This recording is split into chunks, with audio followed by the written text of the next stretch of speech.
Assalamu alaikum, 8th class.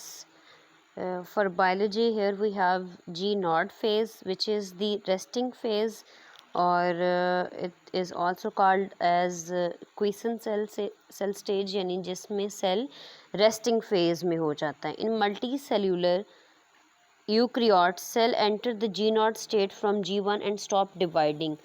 Sometime ऐसा होता है कि G1 से डायरेक्ट जो है सेल जी नॉट में एंटर हो जाता है. G1 जो that which was the first gap, तो उस गैप से सेल समटाइम ऐसा करता है कि सीधा जी नॉड में एंटर हो जाता है. ठीक है, और जी नॉड हमारे पास क्या है, वो उसको हम कह सकते हैं कि वो हमारे पास रेस्टिंग वाली, यानी कि कुछ ऐसे सेल्स होते हैं जिन्होंने आगे फर्दर डिवाइड नहीं करना होता और रेस्टिंग फेज में चले जाना होता है. वो G1 से सीधे समटाइम जो है, ये हमारे पास G1 है, G1 से वो सीधे जी नॉड, ठीक है, यानी सेल साइकिल अरेस्ट यानी स्टॉप डिवाइडिंग, रेस्टिंग फेज में एंटर हो जाते हैं.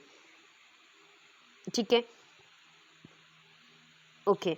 अब इसमें हमारे पास डिफरेंट फेजेस हैं. कुछ सेल्स जो हैं वो परमानेंटली इस फेज़ में एंटर होते हैं, कुछ सेमी परमानेंटली, और कुछ कभी भी इसमें एंटर नहीं होते. सेमी परमानेंटली का मतलब है for indefinite period of time. जैसे न्यूरॉन सेल्स हैं वो इसमें एंटर हो जाते हैं, उनका कोई टाइम फिक्स नहीं है कि वो कितने टाइम के लिए. परमानेंटली, सेमी परमानेंटली जैसे लिवर और किडनी के सेल्स हैं वो उसमें कुछ पीरियड के लिए एंटर होते हैं. Other cells such as epithelial cell do not enter G naught and continue to divide throughout an organism's life. सारी ज़िंदगी वो डिवाइड करते रहते हैं और वो इस फेज़ में नहीं जाते.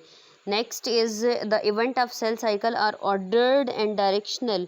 जितने भी सेल साइकिल के साइकिल उसको कहते हैं इसलिए क्योंकि वो ऑर्डर्ड है और अरेंज एक डायरेक्शनल ऑर्डर्ड है, यानी कि sequence wise, step wise. Each event occur in a sequential fashion and it is impossible to reverse the cycle. Cycle जो है वो ऐसे एग्जैक्टली स्टेप वाइज, यानी ये अगर 1 2 3 4 अपने सारे जो उसके स्टेप्स हैं वो सीक्वेंस या एक ऑर्डर्ड वे में करता है. ऐसा नहीं हो सकता कि आप इस साइकिल को रिवर्स करें.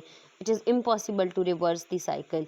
तो वो बड़े सीक्वेंस वे में, जैसे हमारे पास G1 है, G1 से कुछ नॉड में चले जाएंगे, फिर जो जी नॉड में तो चले गए, अब उसका तो यही है कि परमानेंटली या सेमी परमानेंटली.